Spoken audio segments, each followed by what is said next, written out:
Hello friends, knowledge ভার্সেটাইলে সবাইকে স্বাগত জানাই। গ্রামারের ডাউট ক্লিয়ার করতে চ্যানেলটি অবশ্যই সাবস্ক্রাইব করবে এবং নোটিফিকেশন পেতে বেল বাটনটি অ্যাক্টিভ করে দেবে। চলো আমরা মূল গ্রামার সেকশনে আসি।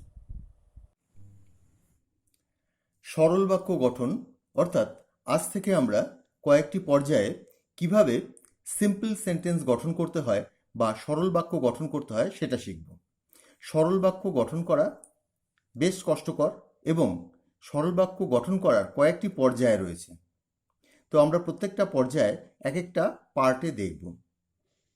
তো আজ আমাদের পার্ট 1। তো আজকের যে হেডিংটা রয়েছে সেটা হচ্ছে শর্টেনিং অফ সেন্টেন্স, অর্থাৎ বাক্যকে ছোট করা। অন্য কথায় joining into a simple sentence. হয়তো দুটো তিনটে বাক্য রয়েছে, সেটাকে একটি সরল বাক্যে পরিণত করা, বা কোনো কমপ্লেক্স সেন্টেন্স রয়েছে সেটাকে সরল বাক্যে পরিণত করা। তো সরল বাক্যে পরিণত করতে হলে তোমাদের বিভিন্ন নিয়ম অনুসরণ করতে হয়। আজকে আমরা বাই ইউজিং এ পার্টিসিপল ব্যবহার করে কিভাবে সরল বাক্য গঠন করতে হয় সেটা শিখব। তার আগে তোমাদেরকে বলে দিই, সরল বাক্য হলো এমন বাক্য যেখানে একটা মাত্র সমাপিকা ক্রিয়া থাকবে যে মূল কার্য সম্পন্ন করবে। যদি ইংরেজিতে বলি, সিম্পল সেন্টেন্স হলো এমন বাক্য যেখানে একটি মাত্র ফাইনাইট ভার্ব থাকবে, অর্থাৎ যে ক্রিয়ার কাজটাকে সম্পূর্ণ করবে। এর ফলে কি হচ্ছে, তোমরা যখন অনেকগুলো বাক্য পাবে তো সেখানের থেকে তোমাকে মূল যে ভার্ব সেটাকে ইনট্যাক্ট রেখে দিতে হবে। মূল ভার্ব কথার অর্থ হচ্ছে, ধরো দুটো তিনটে বাক্য পেলে সেই তিনটে বাক্যের মধ্যে থেকে তুমি বুঝতে পারবে যে যেই ভার্বটাকে মূল ভার্ব হিসাবে রেখে দিলে ঠিক হবে সেটাকে তোমার ফাইনাইট ভার্ব হিসাবে রেখে দিতে হবে, এবং অন্য যে ভার্বগুলো রয়েছে সেগুলোকে নন ফাইনাইট করে দিতে হবে, অর্থাৎ অসমাপিকা ক্রিয়া করে দিতে হবে। এবার অসমাপিকা ক্রিয়া করতে গেলে তোমাকে হয় পার্টিসিপল করতে হবে, নয় জেরান্ড করতে হবে, নয় ইনফিনিটিভ করতে হবে। আবার বলছি, তুমি হয়তো দুটো বাক্য পেলে তার মধ্যে থেকে একটা বাক্যের ভার্বকে ফাইনাইট ভার্ব হিসাবে রেখে দেবে, কিন্তু অন্য যে বাক্য রয়েছে সেই বাক্যের যে ভার্বটা রয়েছে সেটাকে পার্টিসিপল করতে হবে। এগুলোকে ভার্বালও বলে বা নন ফাইনাইট ভার্ব বলে। তো সেটাকে পার্টিসিপল করতে হবে বা ইনফিনিটিভ করতে হবে বা জেরান্ড করতে হবে। তো আমরা আজকে দেখছি যে পার্টিসিপল করার মাধ্যমে কিভাবে আমরা সিম্পল সেন্টেন্স করব। তো তোমরা মনে রাখবে, সিম্পল সেন্টেন্সে একটাই ফাইনাইট ভার্ব থাকে, একের বেশি থাকে না। কিন্তু নন ফাইনাইট ভার্ব অনেক থাকতে পারে, অর্থাৎ অসমাপিকা ক্রিয়া অনেক থাকতে পারে। তো আমরা প্রথমে, আজ যেহেতু আমরা পার্টিসিপল নিয়ে আলোচনা করব শুধুমাত্র, ক্লাসটা একটু বড় হবে, ধৈর্য ধরে শেষ পর্যন্ত দেখো। তোমরা পার্টিসিপলও শিখতে পারবে এবং পার্টিসিপল দিয়ে কীভাবে জয়েন করে সেটাও শিখতে পারবে। By using participle. এবার পার্টিসিপল কথার অর্থ কি? পার্টিসিপল কথার অর্থ হচ্ছে ভার্ব প্লাস আইএনজি সমান সমান অ্যাডজেক্টিভ। ভার্বের শেষে আইএনজি যোগ হয়ে যখন দেখবে সেটা অ্যাডজেক্টিভের মতন কাজ করছে তখন তাকে বলে পার্টিসিপল। ধরো running train, moving train, broken chair, এইগুলো। ইতিমধ্যে পার্টিসিপল নিয়ে আমার আলাদা ভিডিও রয়েছে, সেগুলোও দেখতে পারো। আজকের আলোচনাতেও তোমরা বিস্তারিত জেনে যাবে। তো যেমন ধরো বয়েলিং ওয়াটার, এবার বয়েলের সাথে আইএনজি যোগ করে দিয়ে আমি ওয়াটারের আগে বসিয়ে দিলাম ফুটন্ত জল। রানিং ট্রেন, রানের সাথে আইএনজি যোগ করে ট্রেনের আগে বসিয়ে দিলাম। তো ট্রেনের সম্পর্কে গুণাগুণ প্রকাশ করলো, জলের সম্পর্কে গুণাগুণ প্রকাশ করলো। Boiling water, running train, moving fan, crying baby. একটা হয়তো শিশু কাঁদছে, তো তুমি সেটাকে এ বেবি ওয়াজ ক্রাইং, হ্যাঁ, তো সেটাকে কি বলবে এক কথায়? Crying baby. তো ক্রাইংটা অ্যাডজেক্টিভের মতন কাজ করলো, বেবিকে কোয়ালিফাই করলো, সেটা হচ্ছে তোমার পার্টিসিপল। তো পার্টিসিপল তিন রকমের হয়। একটা হচ্ছে প্রেজেন্ট পার্টিসিপল। তোমরা ধাপে ধাপে সব কিছু কিন্তু ভালো করে মনে রাখবে। প্রেজেন্ট পার্টিসিপল হচ্ছে ভার্বের সাথে আইএনজি যোগ হয় এবং সেটা অ্যাডজেক্টিভের মতন কাজ করে, যে উদাহরণগুলো ইতিমধ্যে দিলাম। পাস্ট পার্টিসিপল হচ্ছে ভার্বের থার্ড ফর্ম। এখানে দেখো V3 লিখেছি, ভার্বের থার্ড ফর্ম অর্থাৎ পাস্ট পার্টিসিপল ফর্ম।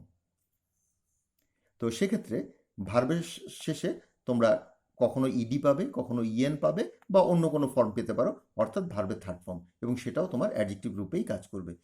তো বুঝতে যদি অসুবিধা হয়ে থাকে আমি বলে দিচ্ছি, দেখো যে ব্রোকেন চেয়ার, ভাঙা চেয়ার, ব্রেকের পাস্ট পার্টিসিপল হচ্ছে ব্রোকেন এবং সেটাকে অ্যাডজেক্টিভ রূপে ব্যবহার করা হচ্ছে। ধরো ইনভাইটেড গেস্টস, আমন্ত্রিত অতিথি। এবার ইনভাইটেড এটা ভার্বের থার্ড ফর্ম, তো এটাকে বলছে তোমার পাস্ট পার্টিসিপল। তো পার্টিসিপল নিয়ে আমরা আলোচনা করছি, একটা পেলাম প্রেজেন্ট, একটা হচ্ছে পাস্ট, আর একটা হচ্ছে পারফেক্ট পার্টিসিপল। পারফেক্ট পার্টিসিপলে তুমি পাবে হ্যাভিং এবং ভার্বের থার্ড ফর্ম। এবং হ্যাভিং এবং ভার্বের থার্ড ফর্ম এটা ব্যবহার হবে অ্যাডজেক্টিভের মতন, সবগুলোই অ্যাডজেক্টিভের মতন ব্যবহার হবে। তো কোনো কাজ শেষ করে আরেকটা কাজ শুরু করতে গেলে আমরা হ্যাভিং এবং ভার্বের থার্ড ফর্ম যেটা সেটা ব্যবহার করি এবং সেটা একটা নাউনকে কোয়ালিফাই করে। যেমন দেখো, having done the work he Lev the place, কাজটা করে সে স্থান ত্যাগ করলো। কাজটা করে হ্যাভিং ডান দ্য ওয়ার্ক, এই কাজ সম্পর্কে হ্যাভিং ডান এটা ওয়ার্ককে কোয়ালিফাই করলো। তো ওয়ার্কটা হচ্ছে একটা নাউন। তো হ্যাভিংয়ের সাথে ভার্বের থার্ড ফর্ম আমরা বিস্তারিত এক এক করে আসবো। তো আমরা আজ এই 3টে পয়েন্ট নিয়ে আলোচনা করব। তো তোমাদের পার্টিসিপল সম্পর্কেও বিস্তারিত জানা হয়ে যাবে। একটু ধৈর্য ধরে পুরো ভিডিওটা দেখবে, প্রয়োজনে রিপিটেডলি দেখবে। প্রেজেন্ট পার্টিসিপল আমাদের এটা হচ্ছে আজ। প্রেজেন্ট পার্টিসিপলেরও প্রথম পয়েন্ট যেটা নাউন বা প্রোনাউনের আগে বা পরে অ্যাডজেক্টিভের মতন ব্যবহার হয়। তো নাউন বা প্রোনাউনের আগে বা পরে অ্যাডজেক্টিভের মতন ব্যবহার হয়। তো তোমরা জানো ভার্বের শেষে আইএনজি যোগ করে আমাদের প্রেজেন্ট পার্টিসিপল হয়, মনে রাখবে এটা। যেমন দেখো, আই স এ বার্ড, আমি একটি পাখি দেখেছিলাম। ইট ওয়াজ ফ্লাইং বা দ্য বার্ড ওয়াজ ফ্লাইং, এটা উড়ছিল। তো এই যেখানে দেখো দুটো বাক্য রয়েছে, একদম সরল একটা উদাহরণ। দুটো বাক্য রয়েছে, এই দুটো বাক্যকে যদি তুমি একসাথে করো, আমি একটা পাখি দেখেছিলাম, এটা উড়ছিল। আমি যদি এক কথায় বলি আমি একটা উড়ন্ত পাখি দেখেছিলাম, তো কী করব? এই ফ্লাইং যেটা রয়েছে, এই ফ্লাইংটা বার্ডের পূর্বে আমি বসিয়ে দেবো। I saw a flying bird. তো ফ্লাইটা হচ্ছে তোমার ভার্ব, তার সাথে আইএনজি যোগ হয়েছে এবং এটা দেখো অ্যাডজেক্টিভের মতন ব্যবহার হলো, বার্ডকে কোয়ালিফাই করেছে, ফ্লাইং বার্ড। তো আমাদের সিম্পল সেন্টেন্স হয়ে গেল এটা। এখানে এই ফ্লাইংটা হচ্ছে নন ফাইনাইট ভার্ব, এটা অসমাপিকা ক্রিয়া, এবং এখানে যে মূল ভার্ব যেটা সেটা হচ্ছে স, আমি দেখেছিলাম। এবং ফাইনাইট ভার্বের দ্বারাই তুমি টেন্সকে নির্ধারণ করতে পারো। I saw a flying bird, বুঝতে পারলে? আরেকটা এক্সাম্পল দেখো, প্রত্যেকটা এক্সাম্পলই কিন্তু একটু একটু টিপিক্যাল। কারণ কি, একই এক্সাম্পল যদি বারবার দিই তো জায়গা হবে না বা অনেকটা সময় লেগে যাবে। I saw a flying bird, এটা বুঝতে পারলে? Boat floats on the river, নৌকা জলে ভাসে। Have you seen such a boat, তুমি এমন নৌকা দেখেছো? অর্থাৎ তুমি কোনো নৌকাকে জলে ভাসতে দেখেছো? Have you seen any floating boat on the river? Have you seen any floating boat, floating boat ভাসমান নৌকা। এখানে ছিল নৌকা জলে ভাসে, তুমি কি এমন নৌকা দেখেছো? অর্থাৎ জলে ভাসতে নৌকা দেখেছো। Have you seen any floating boat on the river, তো এখানটায় ফ্লোটিং বোটের আগে বসালাম ভাসমান নৌকা। চলো পরবর্তী পার্টে আসি। নেক্সট এক্সাম্পলটা দেখো, এ স্টোন ক্যান রোল, একটি পাথর গড়াতে পারে। ইট গ্যাদার্স নো মস, এটা সংগ্রহ করে কোনো শ্যাওলা নয়। অর্থাৎ বাংলা বাক্যটা তোমাদের গঠন হলো না, তো এটা কোনো শ্যাওলাকে জোগাড় করে না। অর্থাৎ একটা পাথর গড়াতে পারে এবং এটার গায়ে কোনো শ্যাওলা জন্মায় না। এক কথায় রোলিং স্টোন, যে পাথর গড়ায় তার গায়ে শ্যাওলা জন্মায় না। A rolling stone gathers no moss, rolling stone অর্থাৎ রোল করা অর্থাৎ গড়ানো পাথরে তোমার শ্যাওলা জন্মে না। I saw some boys they were playing football, আমি কিছু বালকদের দেখেছিলাম তারা ফুটবল খেলছিল। যখন দেখবে যে কোনো ক্লজকে বা কোনো বাক্যকে ছোট করতে হচ্ছে, হ্যাঁ, শুধুমাত্র এখানে প্লেইং বয়েজ দিলে কিন্তু এটা হবে না। I saw some playing boys দিলে এর অর্থটা প্রকাশ হবে না, কারণ কি এখানে সাথে আবার ফুটবল রয়েছে। তো সেই জন্য এখানে প্লেইং ফুটবল যেটা, এটা কিন্তু এই নাউনের পর দিতে হবে। এতক্ষণ যেগুলো দেখছিলাম সেগুলো ভার্ব প্লাস আইএনজি নাউনের পূর্বে বসছিল, নাউন বা প্রোনাউনের, এবার নাউন বা প্রোনাউনের পরে বসবে। I saw some boys they were playing football, they ওয়ারটাকে আমি বাদ দিয়ে দেবো। এটাকে পোস্ট মডিফায়ারও বলে, আমি পোস্ট মডিফায়ার যখন পড়াবো তখন এই ব্যাপারগুলোকে ইনক্লুড করে দেবো। I saw some boys playing football, এখানে দেখো প্লেইং, খেলছিল, কে খেলছিল? ছেলেগুলো। তো এখানে যদিও বয়কে কোয়ালিফাই করছে বা মডিফাই করছে, তবু তার পরে বসেছে, পূর্বে বসেনি। নেক্সট এক্সাম্পলটা দেখো, দ্য ফ্যান ইজ মুভিং, পাখাটি ঘুরছে। ডোন্ট টাচ ইট, এটাকে স্পর্শ করো না। তো ইট বলতে ফ্যান, তো ফ্যানটা কি অবস্থায় রয়েছে? ঘুরছে। তো মুভিং ফ্যান বলে দেবে একবারে, কারণ এটাই আমাদের ভার্ব প্লাস আইএনজি এবং অ্যাডজেক্টিভের মতন ব্যবহার। Don't touch the moving fan, don't touch the moving fan, এখানে মুভিংয়ের সাথে ফ্যানটা জুড়ে দিলাম এবং ফ্যানটা নাউন, একে কোয়ালিফাই করছে। তো হয়ে গেল এটা প্রেজেন্ট পার্টিসিপল। চলো আমরা পরবর্তী পার্টে আসি। প্রেজেন্ট পার্টিসিপলের প্রথম পর্বে আমরা চলমান জিনিসের উপরেই কনসেন্ট্রেট করেছিলাম। ঘুরন্ত, ফুটন্ত, চলন্ত, ভাসন্ত ইত্যাদি এই এমন। কিন্তু একটা কাজ শেষ করে আরেকটা কাজ, একটা কাজ শেষ করার সাথে সাথে আরেকটা কাজ শুরু করার ক্ষেত্রেও কিন্তু আমরা এই প্রেজেন্ট পার্টিসিপেলের ব্যবহার করে থাকি। 2 নম্বর পয়েন্টে আমরা সেটা নিয়ে আলোচনা করব।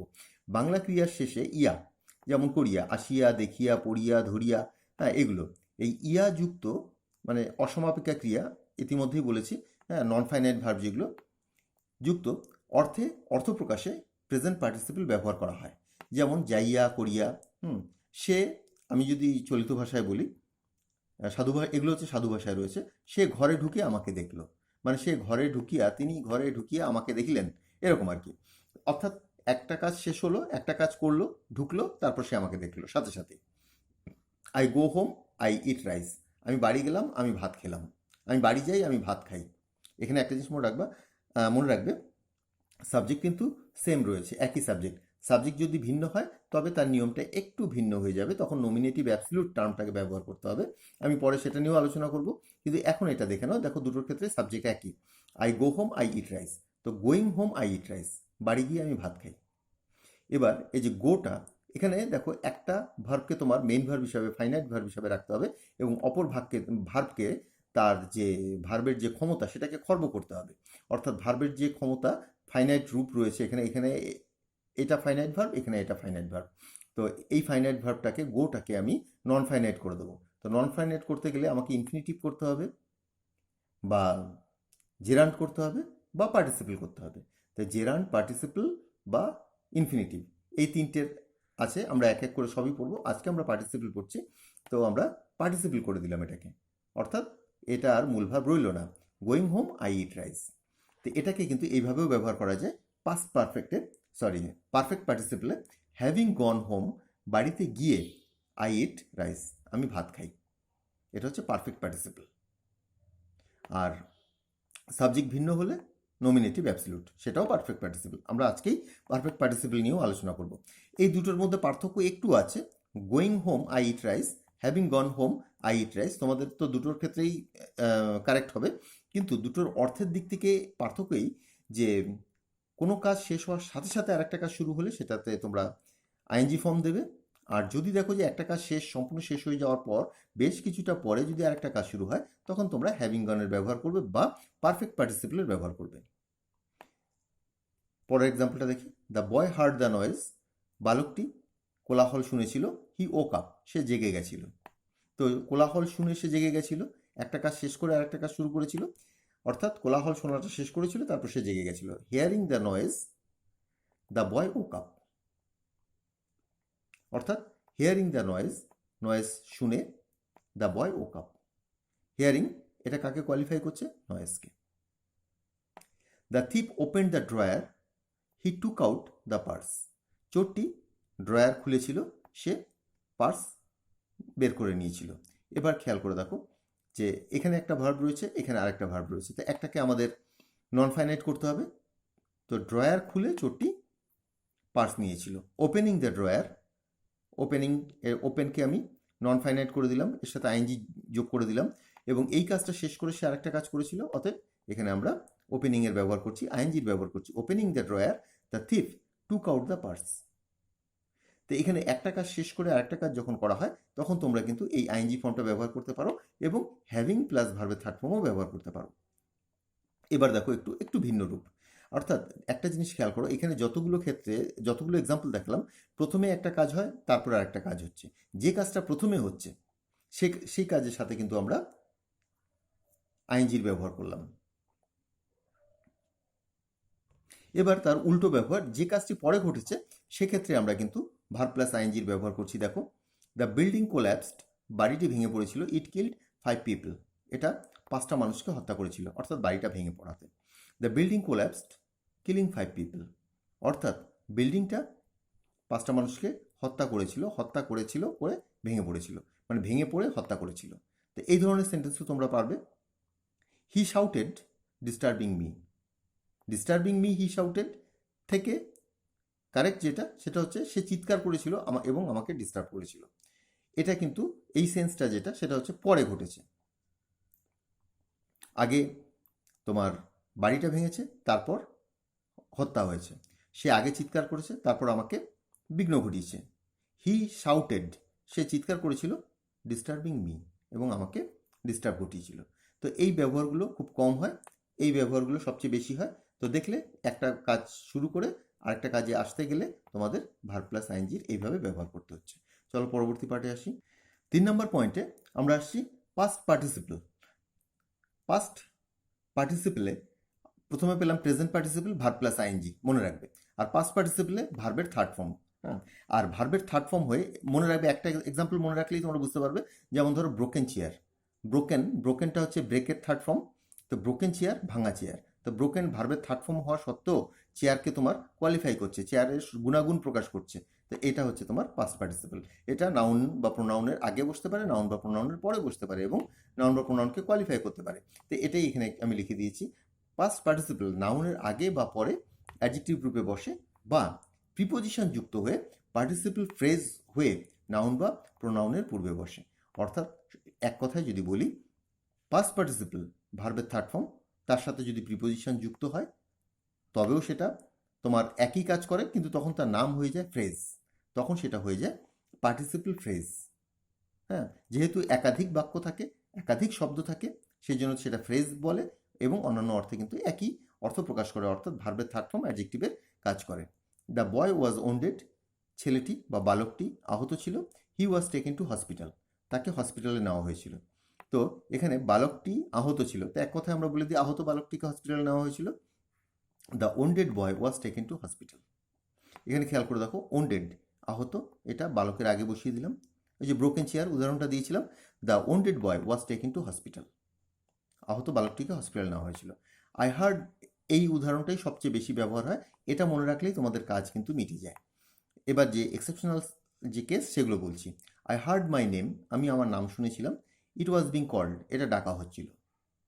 এবার দেখো, ইতিমধ্যেই আমরা কিন্তু এই ফর্মটা পেয়ে গেছি একবার। দ্য বয়েজ ওয়ার প্লেয়িং যে উদাহরণটা পেয়েছিলাম, এখানটায় ইট ওয়াজটাকে তোমার বাদ দিতে হবে। I heard my name being called.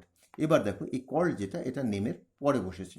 আমি শুনেছিলাম আমার নাম ডাকা হচ্ছে, আমি শুনেছিলাম আমার নাম ডাকা হচ্ছে। এই যে ডাকা হচ্ছে, এখানে বিং যেটা, এটা কিন্তু তোমার আর নন ফাইনাইট ভার্বের মধ্যে চলে গেছে, এটা আর তোমার ফাইনাইট ভার্ব নয়। আর এখানে কল্ডও তোমার পাস্ট পার্টিসিপল যেটা, সেই ফর্মে চলে এসছে, অর্থাৎ ভার্বের থার্ড ফর্ম অ্যাডজেক্টিভ রূপে ব্যবহার হচ্ছে। আরেকটা দেখো, এবার দেখো ফ্রেজটা দেখো, he was driven by hunger, সে ক্ষুধাতাড়িত ছিল, ক্ষুধাতাড়িত ছিল। He stole a piece of bread, সে একটি রুটির টুকরো চুরি করেছিল। এটা এমন কিছুই না, শুধুমাত্র এর সাথে একটু অন্য শব্দ জুড়ে রয়েছে। ড্রিভেন, এটা ভার্বের third form by hunger, by হাঙ্গারটা এর সাথে জুড়ে দেওয়াতে এটা হয়ে গেছে phrase. Driven by hunger, he stole a piece of bread, সে এক টুকরো রুটি চুরি করেছিল। তো এখানে ড্রিভেন বাই হাঙ্গার সেটা বসিয়ে তারপর তোমার সাবজেক্টটা বসাতে হচ্ছে, এবং ড্রিভেন বাই হাঙ্গার, ক্ষুধাতাড়িত হয়ে সে, ক্ষুধাতাড়িত কে, সে এই প্রোনাউনকে কোয়ালিফাই করছে, অতএব এটা তোমার হয়ে গেল পাস্ট পার্টিসিপল ফ্রেজ। চলো আমরা পরবর্তী পার্টে আসি।